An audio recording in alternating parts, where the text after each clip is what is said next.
ఓం శాంతి. ఈరోజు మురళి డేట్ 15 జనవరి 2026. బాబా చెప్తున్నారు, మధురమైన పిల్లలు, మీ నోటి ద్వారా ఎప్పుడూ హే ఈశ్వర, ఓ బాబా అని పదాలు వెలువడరాదు. ఎందుకంటే ఇవన్నీ భక్తి మార్గంలోని అలవాట్లు. ప్రశ్న: పిల్లలైన మీరు శ్వేత వస్త్రములనే ఎందుకు ఇష్టపడతారు? ఇది ఏ విషయానికి గుర్తు? జవాబు: ఇప్పుడు మీరు ఈ పాత ప్రపంచంలో జీవించి ఉండి కూడా మరణించారు కనుక మీకు శ్వేత వస్త్రములు అంటే ఇష్టము. మీ తెల్ల డ్రెస్ మృత్యువును సూచిస్తుంది. ఎప్పుడైనా ఎవరైనా మరణిస్తే వారిపైన కూడా శ్వేత వస్త్రాల్ని కప్పుతారు. పిల్లలైన మీరిప్పుడు మరజీవుగా అయ్యారు. ఓం శాంతి. ఆత్మిక తండ్రి కూర్చుని పిల్లలకు అర్థం చేయిస్తున్నారు. ఆత్మిక అను పదం చెప్పకుండా కేవలం తండ్రి అన్నా కరెక్టే. తండ్రి కూర్చుని పిల్లలకు అర్థం చేయిస్తున్నారు. అందరూ తమను తాము సోదరులము అనే చెప్తారు కనుక తండ్రి కూర్చుని పిల్లలకు అర్థం చేయిస్తున్నారు. అందరికీ అర్థం చేయించరు. అందరూ తమను తాము సోదరులము అని చెప్తారు. గీతలో భగవాను వాచ అని రాయబడి ఉంది. ఇప్పుడు భగవాను వాచ ఎవరి పట్ల? అందరూ భగవంతునికి పిల్లలే. వారు తండ్రి కనుక భగవంతుని పిల్లలందరూ పరస్పరంలో సోదరులు. ఈ విషయం భగవంతుడే అర్థం చేయించి ఉంటారు. రాజయోగం నేర్పించి ఉంటారు. ఇప్పుడు మీ బుద్ధి తాళం తెరవబడింది. ప్రపంచంలో ఇంకెవ్వరికీ కూడా ఇటువంటి ఆలోచనలు రావు. ఎవరెవరికి సందేశం లభిస్తూ ఉంటుందో వారు స్కూల్కు వచ్చి చదువుకుంటూ ఉంటారు. ప్రదర్శనలో చూసినామని సెంటర్కు వెళ్ళి ఎక్కువగా వింటామని భావిస్తారు. మొట్టమొదటి ముఖ్యమైన విషయము, జ్ఞానసాగరుడు, పతిత పావనుడు, గీతా జ్ఞానదాత, శివ భగవాను వాచ అని తెలియచేయాలి. మొట్టమొదట వీరికి నేర్పించేవారు లేక అర్థం చేయించేవారు ఎవరో తెలియాలి. ఆ పరమాత్మ జ్ఞానసాగర్లు, నిరాకారులు. వారు సత్యము అంటే ట్రూత్ కనుక వారు సత్యంనే తెలియచేస్తారు. ఇది అర్థం చేసుకుంటే ఎటువంటి ప్రశ్నలు ఉత్పన్నమవ్వవు. మాకు పరంపిత పరమాత్మ బ్రహ్మ ద్వారా రాజయోగాన్ని నేర్పిస్తున్నారు అని మొట్టమొదట అర్థం చేయించాలి. ఇది రాజ్య పదవి. వీరు అందరి తండ్రి అని, ఆ పారలౌకిక తండ్రి కూర్చుని అర్థం చేయిస్తున్నారని, అందరికంటే పెద్ద అథారిటీ వారేనని నిశ్చయమైతే ఇతర ఏ ప్రశ్నలు ఉత్పన్నమవ్వవు. వారు పతిత పావనులు. వారు తప్పకుండా తమ సమయంలోనే వస్తారు. ఇది అదే మహాభారత యుద్ధం అని మీరు కూడా చూస్తారు. వినాశనం తర్వాత మళ్ళీ నిర్వీకారి ప్రపంచం స్థాపన అవుతుంది. ఇది వికారి ప్రపంచం. భారతదేశం నిర్వీకారంగా ఉండేదని మనుషులకు తెలియదు. బుద్ధి కొద్దిగా కూడా పనిచేయదు. గాడ్రేజ్ తాళం వేయబడి ఉంది. దాని తాళం చెవి ఒక్క తండ్రి వద్ద మాత్రమే ఉంది. అందుకే వారిని జ్ఞానదాత, దివ్య చక్షు విధాత అని అంటారు. జ్ఞానం మూడవ నేత్రాన్ని ఇస్తారు. మిమ్మల్ని చదివించేవారు ఎవరో ఎవరికీ తెలియదు. దాదా అని భావించి విమర్శిస్తూ ఉంటారు. ఏదో ఒకటి అంటూ ఉంటారు. కనుక మొట్టమొదట ఈ విషయాన్ని అర్థం చేయించండి. ఇందులో శివ భగవాను వాచ అని రాయబడి కూడా ఉంది. వారు సత్యము. నేను పతిత పావనుడైన శివుణ్ణని, ఈ శాలిగ్రామాలను చదివించేందుకు పరంధామం నుండి వచ్చానని తండ్రి భావిస్తారు. తండ్రి జ్ఞానసాగర్లు. సృష్టి ఆది మధ్యాంతాల రహస్యాన్ని అర్థం చేయిస్తారు. ఈ శిక్షణ మొదలైనవి ఇప్పుడు మీకు మాత్రమే బేహద్ తండ్రి ద్వారా లభిస్తున్నాయి. వారే సృష్టి రచయిత, పతిత సృష్టిని పావనంగా చేసేవారు. ఓ పతిత పావన రండి అని వారినే పిలుస్తారు. కనుక మొట్టమొదట వారి పరిచయంనే ఇవ్వాలి. ఆ పరంపిత పరమాత్మతో మీకున్న సంబంధం ఏమిటి? వారు సత్యమైనవారు. నరుని నుండి నారాయణునిగా అయ్యేందుకు సత్య జ్ఞానంనిస్తారు. తండ్రే సత్యమని, వారే సత్యఖండంను తయారు చేస్తారని పిల్లలకు తెలుసు. పిల్లలు నరుని నుండి నారాయణునిగా అయ్యేందుకు ఇక్కడకు వస్తారు. బ్యారిస్టర్ వద్దకు వెళ్ళేవారు మేము బ్యారిస్టర్గా అయ్యేందుకు వచ్చామని భావిస్తారు. మమ్మల్ని భగవంతుడు చదివిస్తున్నారు అని మీకు నిశ్చయం ఉంది. కొందరు నిశ్చయం చేసుకుని కూడా సంశయ బుద్ధి గలవారిగా అయిపోతారు. అప్పుడు నీవు భగవంతుడే చదివిస్తున్నాడు అని అనేవాడివి కదా, మరి భగవంతుని వదిలి ఎందుకు వచ్చావు అని మనుషులు వారిని ప్రశ్నిస్తారు.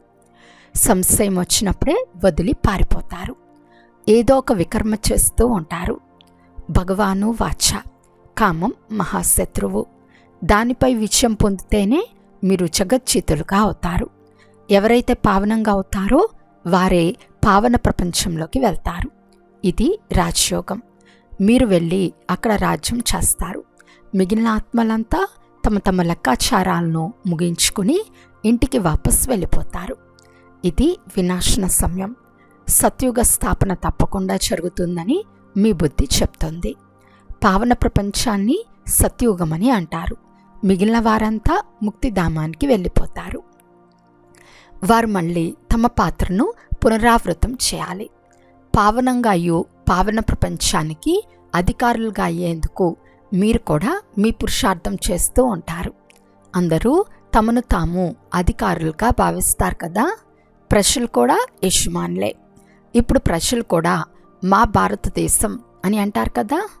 గొప్ప గొప్ప మనుషులు, సన్యాసులు మొదలైన వారు కూడా మా భారతదేశము అని అంటారు. ఈ సమయంలో భారతదేశంలో అందరూ నరకవాసులుగా ఉన్నారని మీరు భావిస్తారు. ఇప్పుడు మనం స్వర్గవాసులుగా అయ్యేందుకు రాజయోగాన్ని నేర్చుకుంటున్నాము. అందరూ స్వర్గవాసులుగా అవ్వలేరు. ఈ జ్ఞానం ఇప్పుడే తెలిసింది. వారంతా శాస్త్రాలను వినిపిస్తారు. వారిది శాస్త్రాల అథారిటీ. తండ్రి చెప్తున్నారు, భక్తి మార్గంలోని వేద శాస్త్రాలు మొదలైనవన్నీ చదవటం వలన మెట్లు దిగుతూనే వచ్చారు. ఇదంతా భక్తి మార్గం. తండ్రి చెప్తున్నారు, భక్తి మార్గం పూర్తి అయినప్పుడు నేను వస్తాను. నేను వచ్చి భక్తులందరికీ భక్తి ఫలంను ఇవ్వవలసి ఉంటుంది. భక్తులదే మెజారిటీ. ఓ గాడ్ ఫాదర్ అని అందరూ పిలుస్తూ ఉంటారు. భక్తుల నోటి నుండి ఓ భగవంతుడా, ఓ గాడ్ ఫాదర్ అని తప్పకుండా వెలువడుతుంది. ఇప్పుడు భక్తికి జ్ఞానానికి వ్యత్యాసం ఉంది. మీ నోటి నుండి ఎప్పుడు ఓ ఈశ్వర, ఓ గాడ్ ఫాదర్ అనే శబ్దాలు వెలువడవు. మనుషులకు ఇలా పిలవటం అర్ధకల్పం నుండి అలవాటైపోయింది.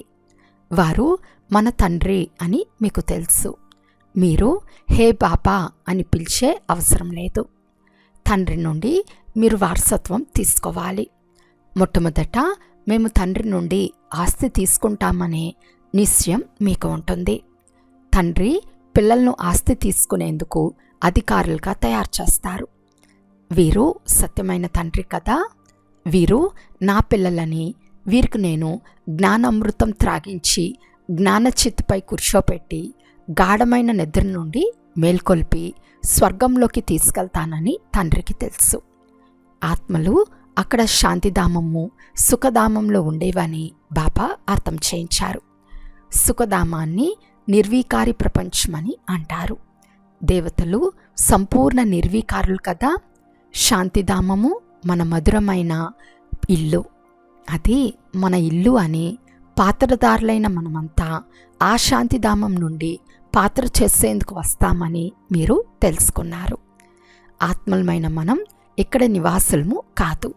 ఆ ప్రపంచంలోని పాత్రదారులు ఇక్కడ నివసించేవారే. కేవలం ఇంటి నుండి వచ్చి డ్రెస్ మార్చుకుని పాత్రను అభినయిస్తారు. మన ఇల్లు శాంతిధామమని, అక్కడకు మనం వాపస్ వెళ్తున్నామని మీకు తెలుసు. ఎప్పుడైతే పాత్రదారులందరూ స్టేజ్ పైకి వచ్చేస్తారో అప్పుడు మళ్ళీ తండ్రి వచ్చి అందరినీ వాపస్ తీసుకెళ్తారు. అందుకే వారిని ముక్తిదాత, మార్గదర్శకులు అని అంటారు. దుఃఖహర్త, సుఖకర్త అయినందున తీసుకెళ్తారు. ఇంతమంది మనుషులు ఎక్కడకు వెళ్తారో ఆలోచించండి. పతిత పావనుని ఎందుకు పిలుస్తారు? తమ మృత్యువు కొరకు పిలుస్తారు. వారికి దుఃఖ ప్రపంచంలో ఉండాలని అనిపించదు. అందుకే తండ్రి చెప్తున్నారు, ఇంటికి పదండి. వీరంతా ముక్తిని మాత్రమే ఇష్టపడతారు. భారతదేశపు ప్రాచీన యోగం కూడా ఎంత ప్రసిద్ధమైనది. ప్రాచీన రాజయోగాన్ని నేర్పించేందుకు విదేశాలకు కూడా వెళ్తారు. వాస్తవానికి హఠయోగులకు రాజయోగం గురించే తెలియదు. వారి యోగమే తప్పు. కావున మీరు వెళ్ళి సత్యమైన రాజయోగాన్ని నేర్పించాలి. మనుషులు సన్యాసుల కాషాయ వస్త్రాలను చూసి వారిని చాలా గౌరవిస్తారు. బౌద్ధ ధర్మంలో కూడా కాషాయ వస్త్రాలు ధరించినందున సన్యాసులను చాలా గౌరవిస్తారు. సన్యాసులుగా తర్వాత తయారవుతారు. బౌద్ధ ధర్మంలో కూడా ప్రారంభంలో సన్యాసులుండేవారు కాదు. ఎప్పుడైతే పాపం పెరుగుతుందో అప్పుడు బౌద్ధ ధర్మంలో సన్యాస ధర్మం ప్రారంభమవుతుంది. ప్రారంభంలో అయితే ఆత్మలు పైనుండి వస్తాయి. వారి జనసంఖ్య అంతా వస్తుంది. ప్రారంభంలోనే సన్యాసము నేర్పించి ఏం చేస్తారు? సన్యసించటం తర్వాత జరుగుతుంది. ఇది కూడా ఇక్కడి నుండే కాపీ చేస్తారు. క్రైస్తవులలో కూడా చాలామంది సన్యాసులను గౌరవిస్తారు. కాషాయ వస్త్రాల డ్రెస్ హఠయోగులది. మీరు ఇల్లు వాకిళ్ళు వదలవలసిన అవసరం లేదు. శ్వేత వస్త్రాల బంధనం కూడా లేదు. కానీ శ్వేత వస్త్రాలు బాగుంటాయి. మీరు బట్టీలో ఉన్నప్పుడు మీ డ్రెస్ కూడా ఇదే అయిపోయింది. ఈ రోజుల్లో శ్వేత వస్త్రాలను చాలామంది ఇష్టపడతారు. మనుషులు మరణించినప్పుడు కూడా శ్వేత వస్త్రాలనే కప్పుతారు. మీరు కూడా ఇప్పుడు మరజీవ స్వరూపులుగా అయినందున మీకు తెల్ల డ్రెస్ బాగుంటుంది. మొట్టమొదట ఎవరికైనా తండ్రి పరిచయంను ఇవ్వాలి. 2 తండ్రులు ఉన్నారు. ఈ విషయాలు అర్థం చేసుకునేందుకు సమయం పడుతుంది. ప్రదర్శనలో ఇంత వివరంగా అర్థం చేయించలేరు. సత్యయుగంలో ఒకే తండ్రి ఉంటారు. ఈ సమయంలో మీకు 3 తండ్రులు లభిస్తారు. ఎందుకంటే భగవంతుడు ప్రజాపిత బ్రహ్మతనువులో వస్తారు. అందరికీ తండ్రి వారే. లౌకిక తండ్రి కూడా ఉన్నారు. ఇప్పుడు 3 తండ్రుల్లో శ్రేష్టమైన ఆస్తి ఎవరిది? నిరాకార తండ్రి ఆస్తిని ఎలా ఇస్తారు? వారు బ్రహ్మ ద్వారా ఆస్తినిస్తారు. ఈ చిత్రంపై మీరు చాలా బాగా అర్థం చేయించవచ్చు. శివబాబా నిరాకారులు. ఈ ప్రజాపిత బ్రహ్మ ఆదిదేవుడు, గ్రేట్ గ్రేట్ గ్రాండ్ ఫాదర్. శివుడైన నన్ను మీరు గ్రేట్ గ్రేట్ గ్రాండ్ ఫాదర్ అని అనరు. నేను అందరి తండ్రిని. ఇతను ప్రజాపిత బ్రహ్మ. మీరందరూ సోదరి సోదరులు. భలే స్త్రీ పురుషులైన మనము పరస్పరంలో సోదరి సోదరులమని బుద్ధిలో ఉంటుంది. తండ్రి ద్వారా వారసత్వం తీసుకుంటారు. సోదరి సోదరులు పరస్పరంలో వికారి దృష్టిని కలిగి ఉండరు. ఒకవేళ పరస్పరంలో వికారి దృష్టి లాగుతూ ఉంటే మళ్ళీ క్రింద పడిపోతారు. తండ్రిని మర్చిపోతారు. తండ్రి చెప్తారు, మీరు నా పిల్లలై మళ్ళీ ముఖం నల్లగా చేసుకుంటారా? బేహద్దు తండ్రి కూర్చుని పిల్లలకు అర్థం చేయిస్తున్నారు. మీకు ఈ నష ఎక్కి ఉంది. గృహస్థ వ్యవహారంలోనే ఉండాలని కూడా తెలుసు. లౌకిక బంధుమిత్రులతో కూడా బాగుండాలి. సంబంధాన్ని నిభాయించాలి. లౌకిక తండ్రిని మీరు తండ్రి అనే సంబోధిస్తారు కదా, వారిని మీరు సోదరుడు అని అనలేరు. సాధారణ రీతిలో తండ్రిని తండ్రి అని అంటారు. బుద్ధిలో మీరు మన లౌకిక తండ్రి అని ఉంటుంది. జ్ఞానం ఉంది కదా, ఈ జ్ఞానం చాలా విచిత్రమైనది. ఈ రోజుల్లో పేరుతో కూడా పిలుస్తారు.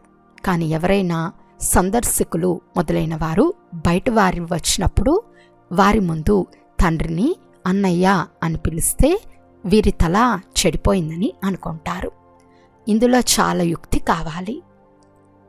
మీది గుప్త జ్ఞానం, గుప్త సంబంధం. ఇందులో చాలా యుక్తితో నడుచుకోవాలి. కానీ పరస్పరంలో గౌరవం ఇవ్వటం చాలా మంచిది. లౌకికం వారితో కూడా సంబంధాన్ని నిభాయించాలి. బుద్ధి పైకి వెళ్ళిపోవాలి. మనం బాబా నుండి వారసత్వం తీసుకుంటున్నాము. పోతే చిన్న నాన్నను చిన్ననాన్న అని, తండ్రిని తండ్రి అనే పిలవాలి. ఎవరు బీకేలై ఉండరో వారు తమ పరస్పరంలో సోదరీ సోదరులమని భావించరు. ఎవరు బ్రహ్మకుమార్ కుమారీలై ఉంటారో వారే ఈ విషయాలను అర్థం చేసుకోగలరు. వెలుపలి వారు ఈ విషయాలను వినగానే ఆశ్చర్యపడతారు. వీటిని అర్థం చేసుకునేందుకు చాలా మంచి బుద్ధి ఉండాలి. తండ్రి పిల్లలైన మీ బుద్ధిని చాలా విశాలంగా తయారు చేస్తారు. మొదట మీరు హద్దు బుద్ధి కలిగిన వారిగా ఉండేవారు. ఇప్పుడు బుద్ధి బేహద్దులోకి వెళ్ళిపోతుంది. వారు మన బేహద్దు తండ్రి. వీరంతా మన సోదరి సోదరులు. కానీ సంబంధ వ్యవహారంలో కోడలైతే కోడలుగానే, అత్తను అత్త అనే అంటారు. కానీ అక్కయ్య అని ఎప్పుడైనా సంబోధిస్తారా? వచ్చేదేమో ఇద్దరూ క్లాస్కు వస్తారు. ఇంట్లో ఉంటూ కూడా చాలా యుక్తితో నడుచుకోవాలి. లోకులను కూడా చూడాలి కదా. లేకుంటే వీరు పతిని అన్నయ్యగా, కోడలను అక్కయ్యగా పిలుస్తున్నారు, అక్కడకు పోయి నేర్చుకునేది ఏమిటి అని ఆశ్చర్యపడతారు. ఈ జ్ఞాన విషయాలు మీకు తప్ప మరెవ్వరికీ అర్థమవ్వవు. మీ గతిమతి మీకే తెలియాలని అంటారు కదా. ఇప్పుడు మీరు వారి పిల్లలు కనుక మీ గతిమతి మీకే తెలియాలి. చాలా సంభాళించుకుని నడవాలి. ఎక్కడా ఎవరు తికమక పడరాదు. కావున ప్రదర్శనలో కూడా పిల్లలు మొట్టమొదట మమ్మల్ని చదివిస్తున్నవారు స్వయంగా భగవంతుడని అర్థం చేయించాలి. ఇప్పుడు వారెవరు? నిరాకార శివుడా లేక శ్రీకృష్ణుడా అని వారిని ప్రశ్నించాలి. శివ జయంతి తర్వాత కృష్ణ జయంతి వస్తుంది. ఎందుకంటే తండ్రి రాజయోగాన్ని నేర్పిస్తారు. పిల్లల బుద్ధిలో అయితే ఉంది కదా. ఎంతవరకు శివ పరమాత్మ రారో అంతవరకు శివ జయంతిని ఆచరింపచాలరు.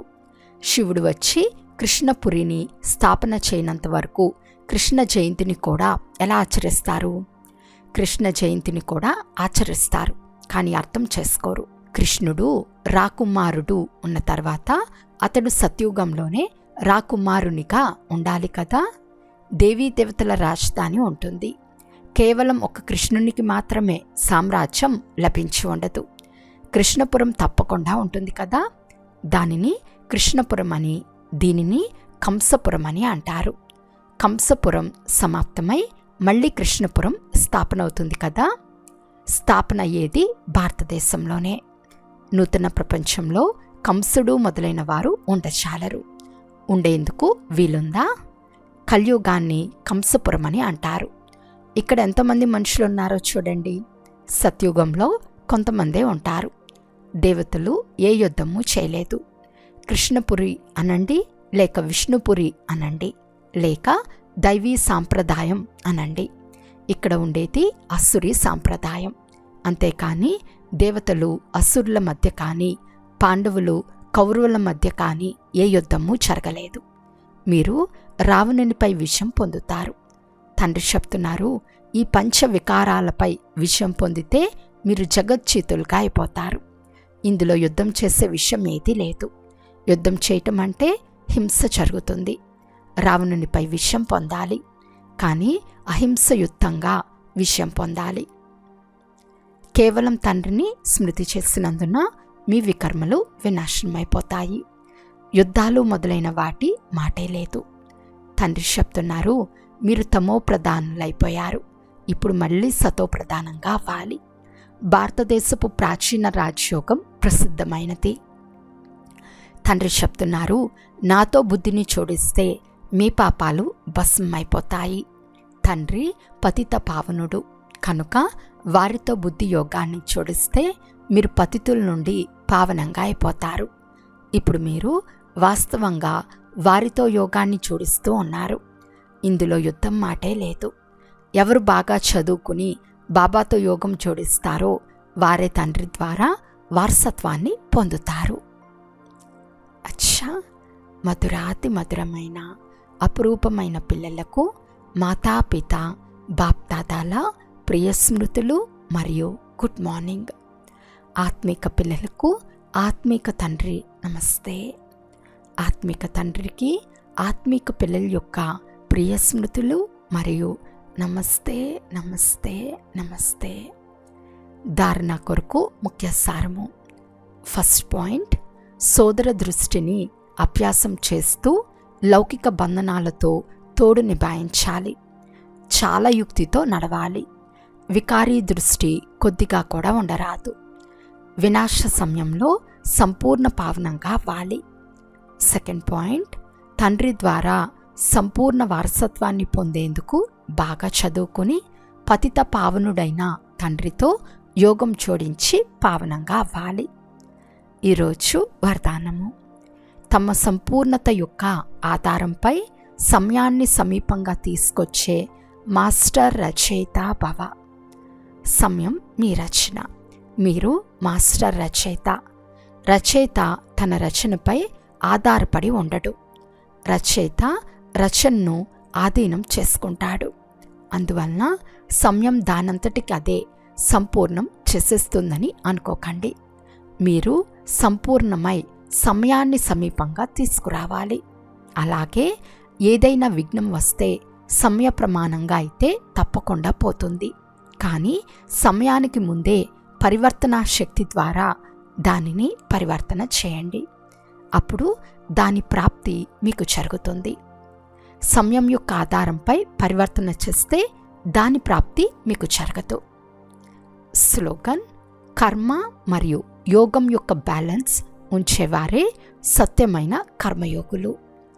అవ్యక్త సూచన: ఈ అవ్యక్త మాసంలో బంధన్ముక్తులుగా ఉండి జీవన్ముక్త స్థితిని అనుభవం చేయండి. ఎంతవరకు కర్మేంద్రియాల ఆధారం ఉందో అంతవరకు కర్మలేమో చేయాల్సిందే. కానీ కర్మ బంధనం ఉండరాదు. కర్మ సంబంధం ఉండాలి. జీవన్ముక్త అవస్థ అనగా సఫలత ఎక్కువగా ఉండాలి. మరియు కర్మ భారంగా కూడా ఉండరాదు. ఎవరైతే ముక్తులుగా ఉన్నారో వారు సదా సఫలతామూర్తులుగా ఉంటారు. జీవన్ముక్త ఆత్మ సదా నా విజయం నిశ్చితం, సఫలత నా జన్మసిద్ధాధికారం అని నషాతో అంటుంది. ఓం శాంతి.